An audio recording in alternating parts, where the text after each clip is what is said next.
في العقد ومن شر حاسد إذا حسد. بسم الله الرحمن الرحيم. قل أعوذ برب الفلق من شر ما خلق ومن شر غاسق إذا وقب ومن شر النفاثات في العقد ومن شر حاسد إذا حسد. بسم الله الرحمن الرحيم.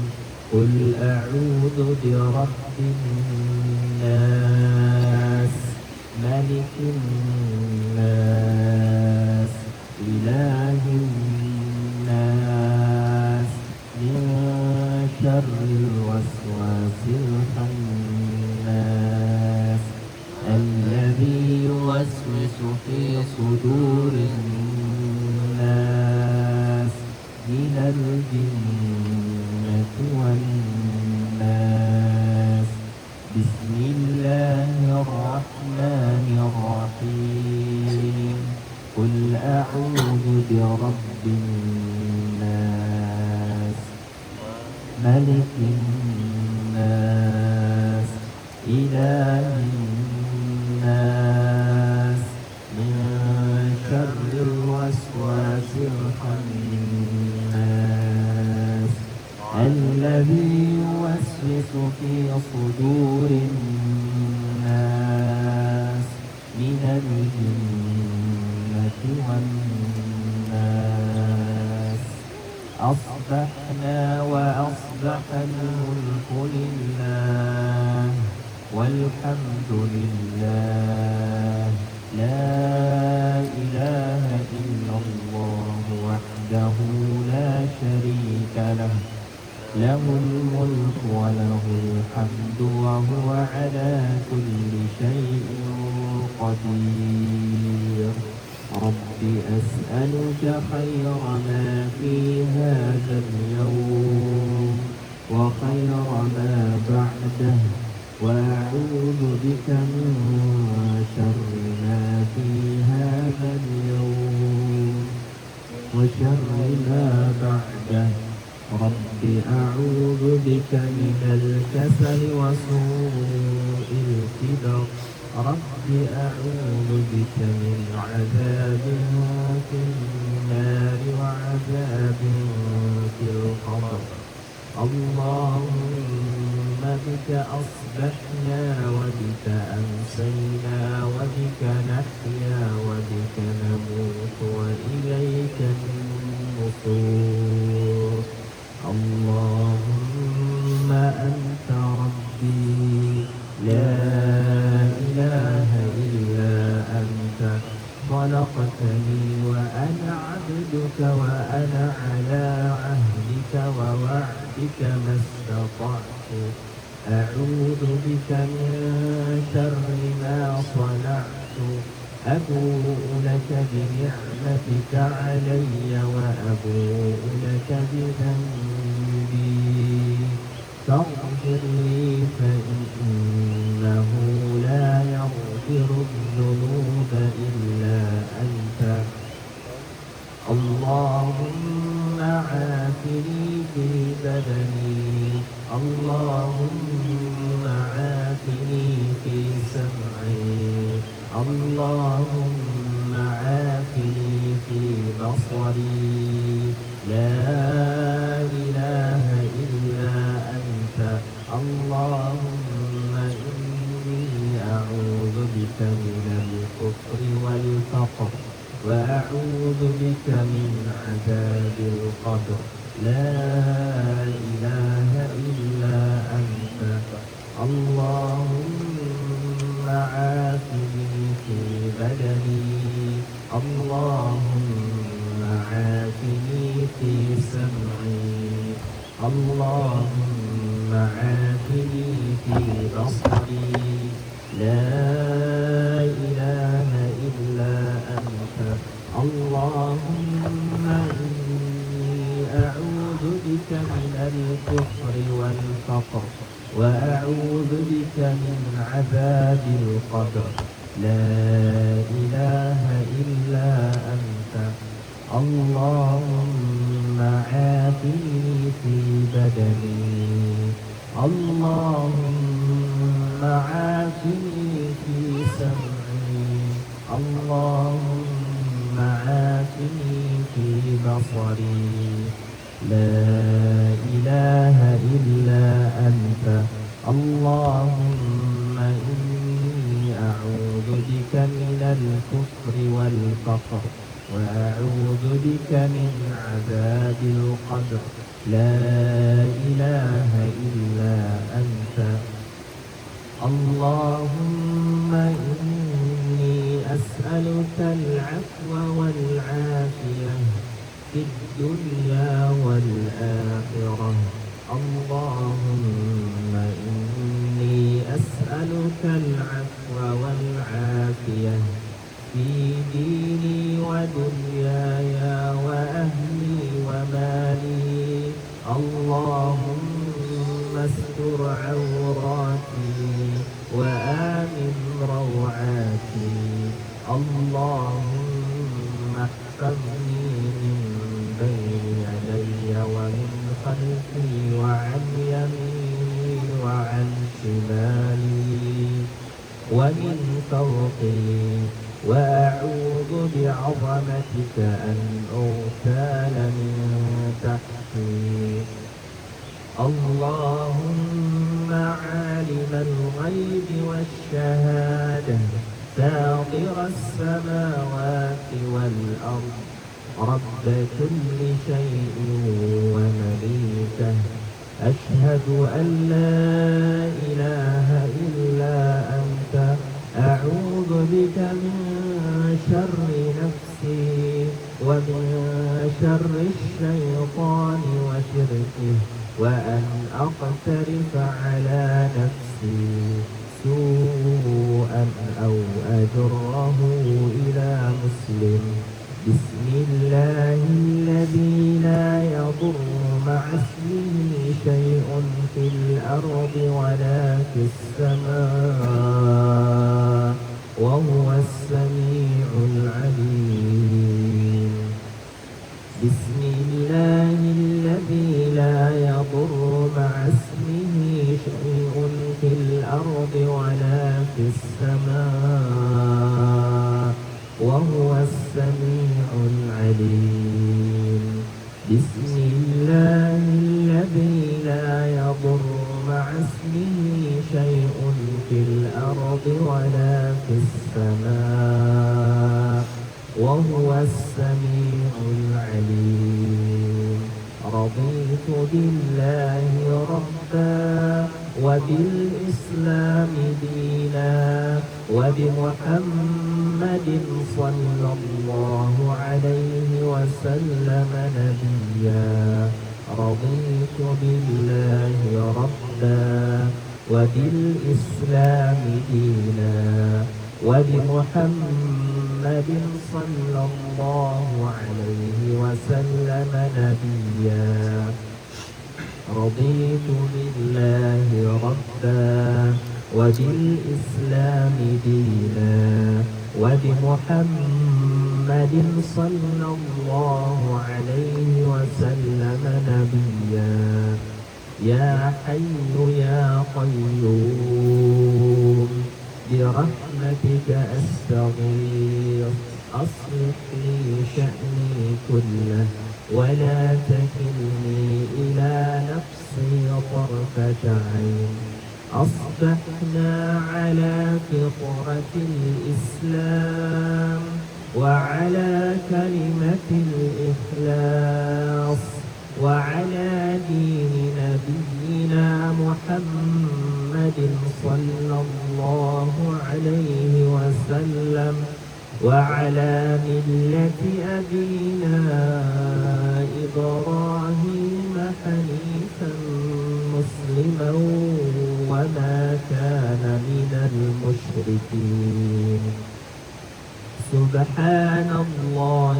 وبحمده عدد خلقه ورضا نفسه وزنة عرشه ومداد كلماته سبحان الله وبحمده عدد خلقه ورضا نفسه وزنة عرشه ومداد كلماته سبحان الله وبحمده عدد خلقه ورضا نفسه وزنة عرشه ومداد كلماته اللهم إني أسألك علما نافعا ورزقا طيبا وعملا متقبلا لا إله إلا الله وحده لا شريك له له الملك وله الحمد وهو على كل شيء قدير لا إله إلا الله وحده لا شريك له له الملك وله الحمد وهو على كل شيء قدير لا إله إلا الله وحده لا شريك له له الملك وله الحمد وهو على كل شيء قدير لا إله إلا الله وحده لا شريك له له الملك وله الحمد وهو على كل شيء قدير لا إله إلا الله وحده لا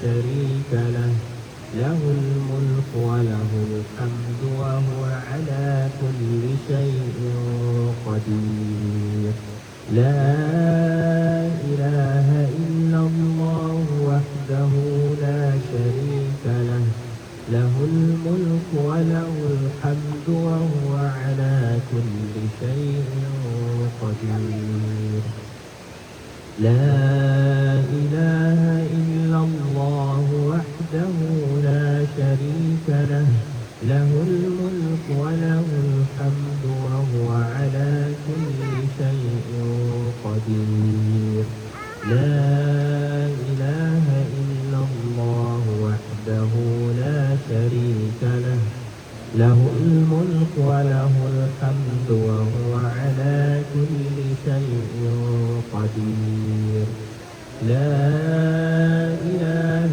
إلا الله وحده لا شريك له له الملك وله الحمد وهو على كل شيء قدير لا إله إلا الله وحده لا شريك له له الملك وله الحمد وهو على كل شيء قدير.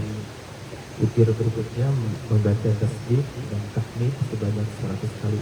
Subhanallah wa bihamdi, subhanallah wa bihamdi. Silakan masing-masing dibaca 100 kali.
Zikir yang terakhir membaca istighfar dan juga taubah sebanyak 100 kali. Astagfirullah wa atubu ilaih. Astagfirullah wa atubu ilaih.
Bismillahirrahmanirrahim.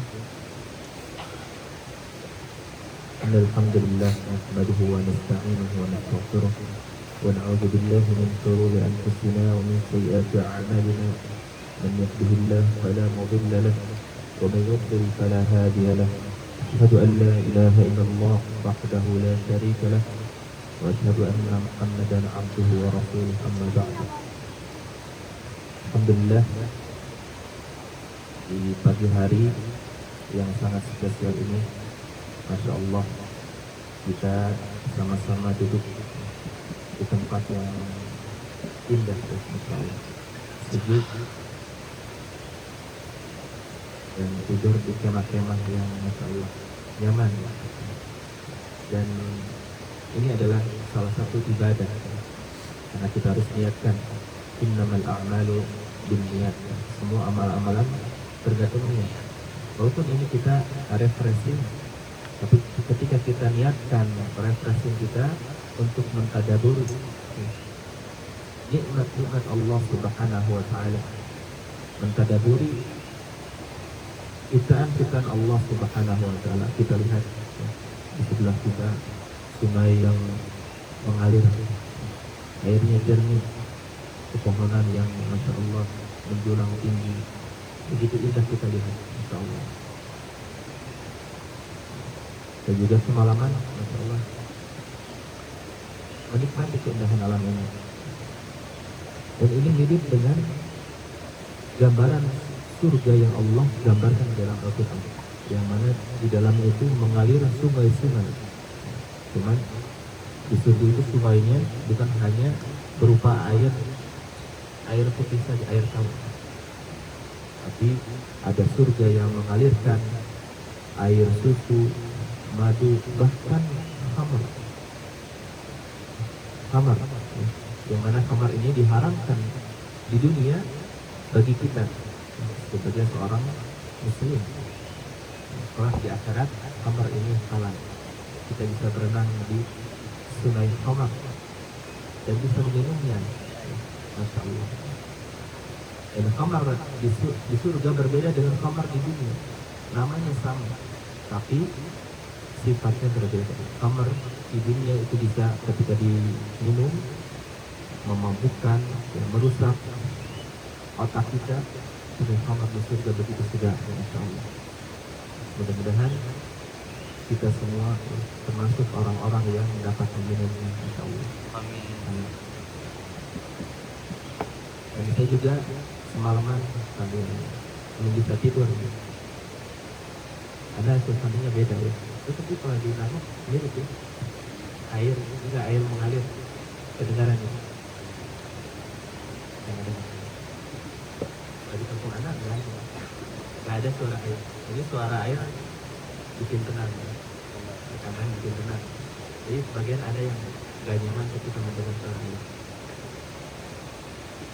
Saya juga semalaman insya Allah mengkadaburi menikmati tahun ini baru menikmati di dunia. Tapi ada yang beda. Kalau kita sekarang menikmati kenikmatan yang ada di alam ini, yang masih alami, masih sejuk. Kalau di surga itu nggak ada tidur, benar nggak? Kita tidur salah satu nikmat. Kalau di surga itu nggak ada tidur, karena tidur ini salah satu kekurangan. Coba perhatikan firman Allah Subhanahu Wa Taala di dalam ayat kursi. Allahu la ilaha illa huwal hayyul qayyum. Allah, Dia adalah tidak ada Tuhan, tidak ada sesembahan yang berhak untuk disembah kecuali Dia. Allahu la ilaha illa huwa al-hayyu, yang maha hidup. Ini diantara karakteristik ketuhanan. Kalau kita meragukan tentang agama kita, meragukan Tuhan yang kita sembah, benar gak nih agama kita? Kita bisa menggunakan logika kita. Tuhan itu al-hayy, yang maha hidup. Tapi lawan kata hidup apa? Mati. Maka ketika ada Tuhan yang disembah bukan makhluk hidup, sudah jelas ini bukan Tuhan. Dan ketika ada Tuhan yang disembah dia makhluk hidup, contohnya menyembah manusia, menyembah hewan, dia makhluk hidup. Tapi kita perhatikan lagi lanjutan ayatnya. Allahu la ilaha illa huwal hayyul qayyum la ta'khudhuhu sinatu wa la nawm.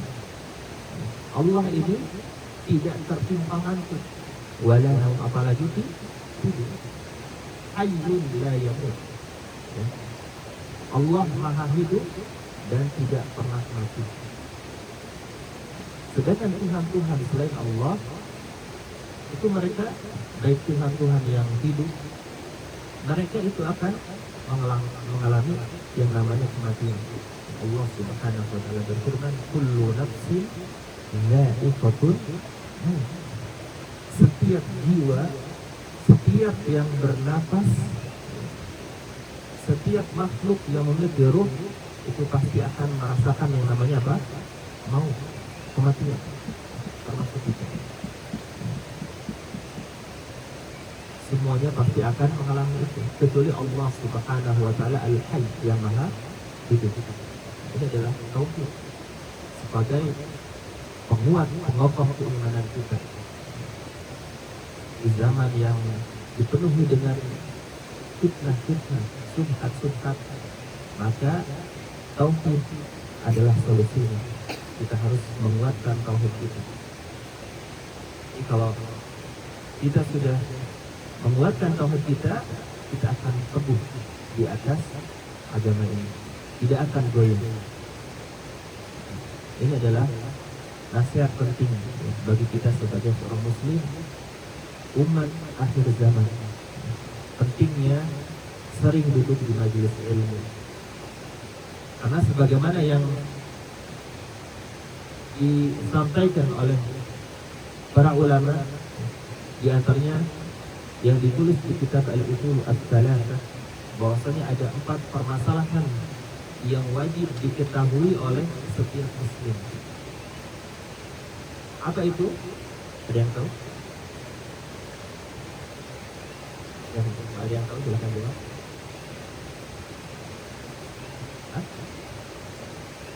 Empat permasalahan. Ada yang jawab? Mau saya kasih hadiah? Ibu ada yang menjawab? Dalam kitab Al-Usul As-Salasah dijelaskan bahwasanya kita diwajibkan, wajib. Kalau wajib berarti harus.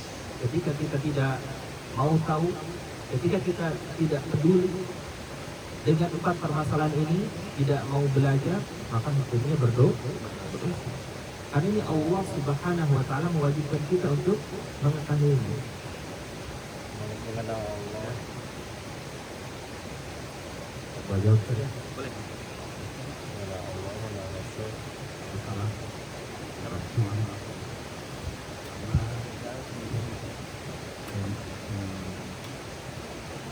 Ilmu sama sabar. Sabar terakhir. Ya. Dakwah.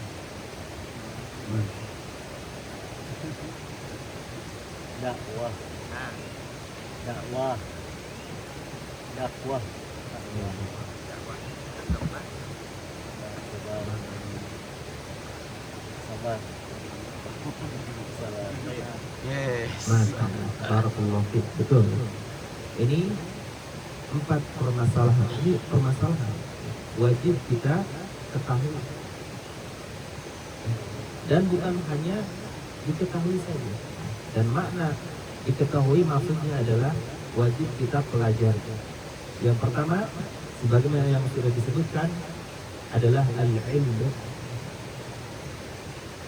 Dan ilmu yang dimaksud di sini adalah 3. Ada yang bisa menyebutkan?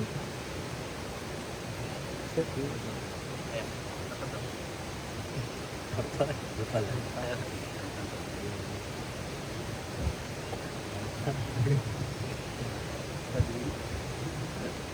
Apa ya?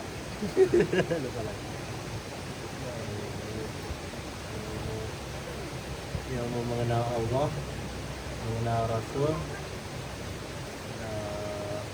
agama ini, Mengenal agama Islam. agama Islam berdasarkan Allah. Betul. Adanya bagi dua. Bagi dua. Barakallahu fiik. Mengenal Allah, mengenal Rasul. Betul, seperti yang tadi disebutkan. Permasalahan yang pertama yang wajib kita ketahui dan kita pelajari adalah al-ilmu. Dan ilmu yang dimaksud, ilmu yang diwajibkan oleh Allah Subhanahu wa taala yang wajib kita pelajari adalah 3. Yang pertama, ma'rifatullah, ilmu mengenal Allah. Bagaimana cara kita mengenal Allah? Kita di sini salah satu cara kita sedang mengenal Allah dengan melihat tanda-tanda kekuasaannya. Kita datang sore ya, menjelang malam itu langit gelap.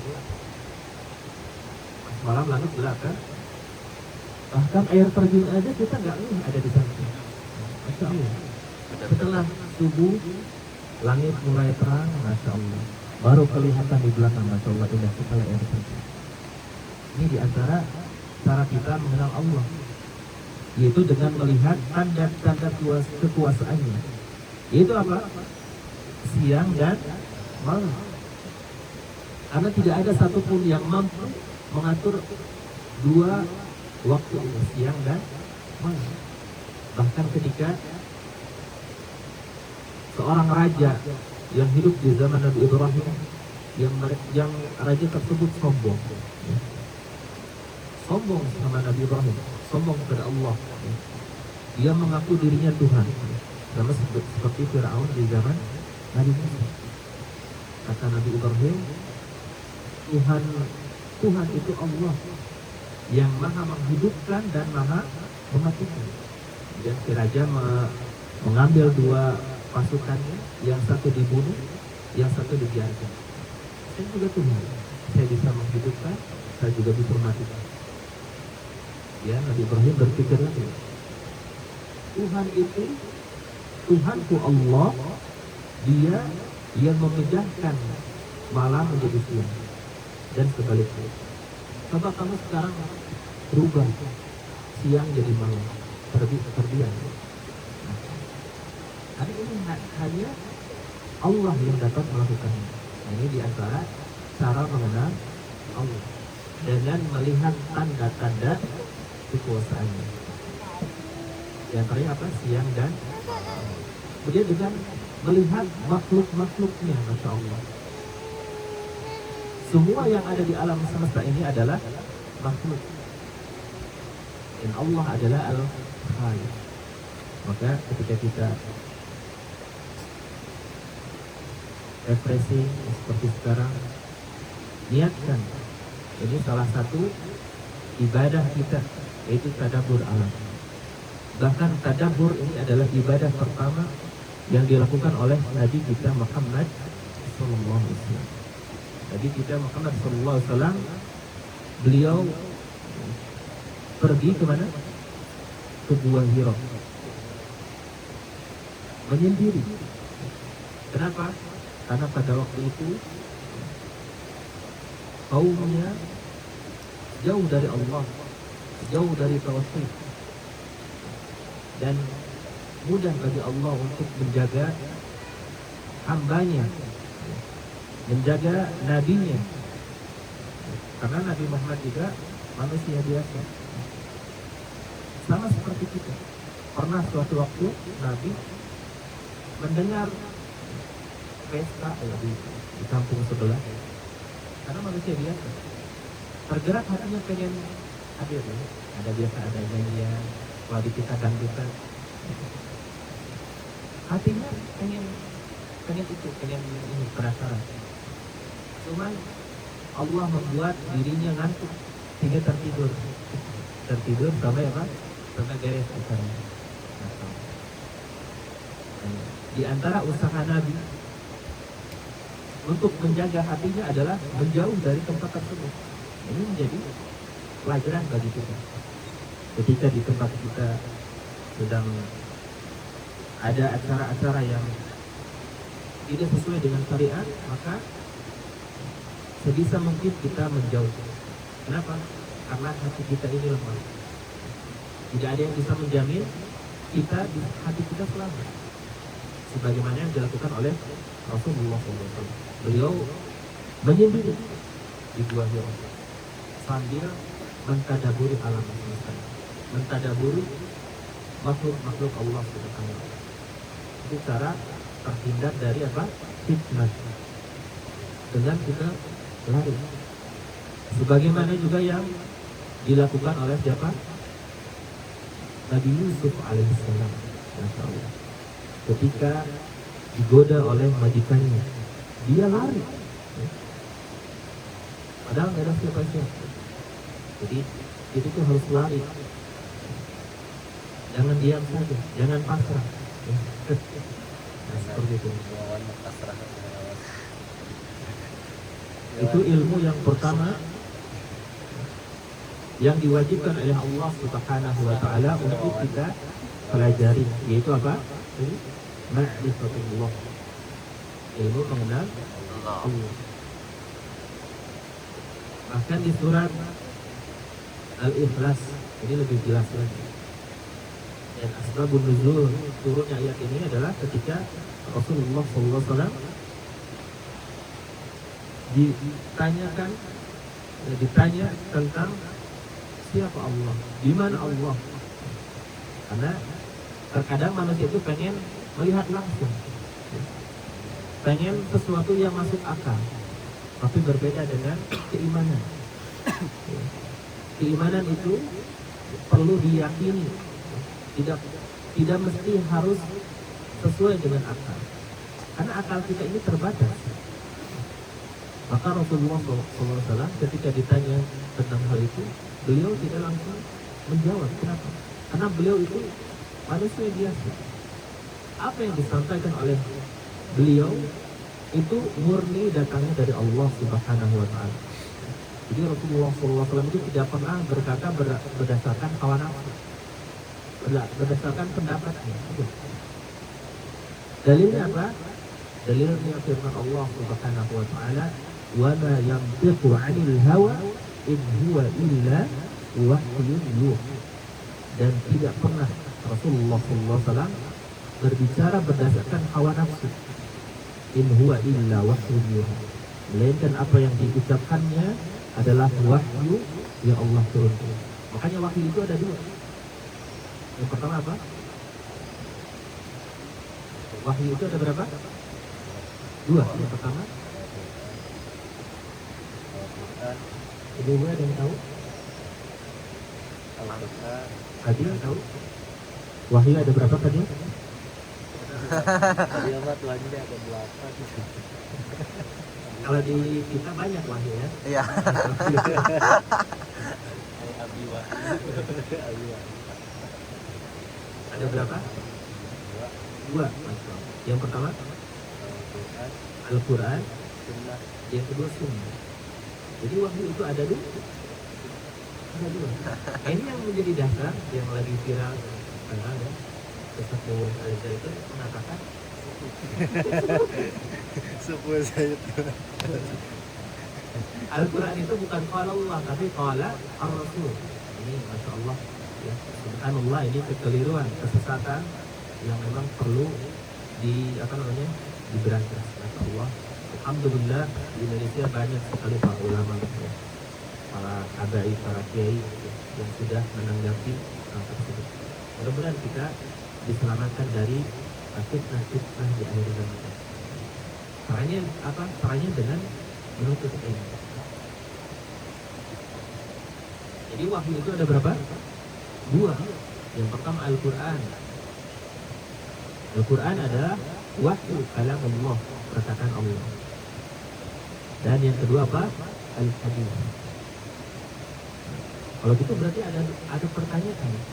Kalau wahyunya ada dua, apa bedanya Al-Quran sama Sunnah sama hadis? Ada yang tahu bedanya?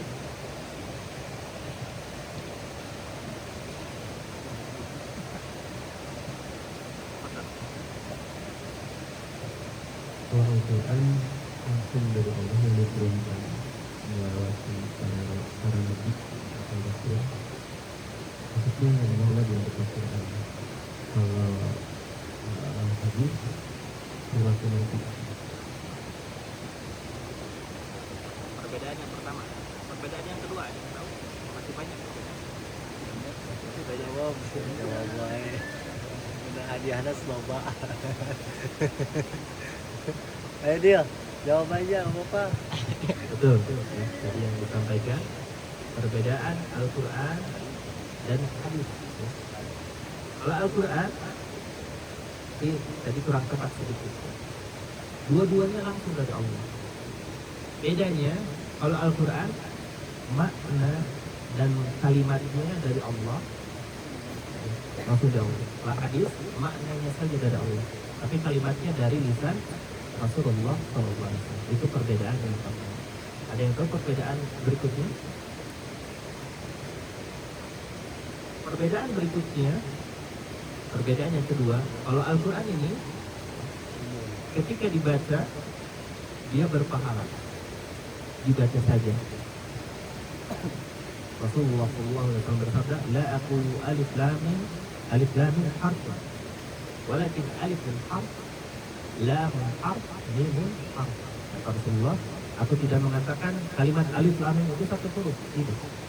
Tapi alif satu huruf, lam satu huruf, mim satu huruf. Jadi ketika kita membaca Al-Quran itu dibalas, ya, diberikan pahala per huruf, bukan per ayat, ya, bukan per halaman, tapi per huruf.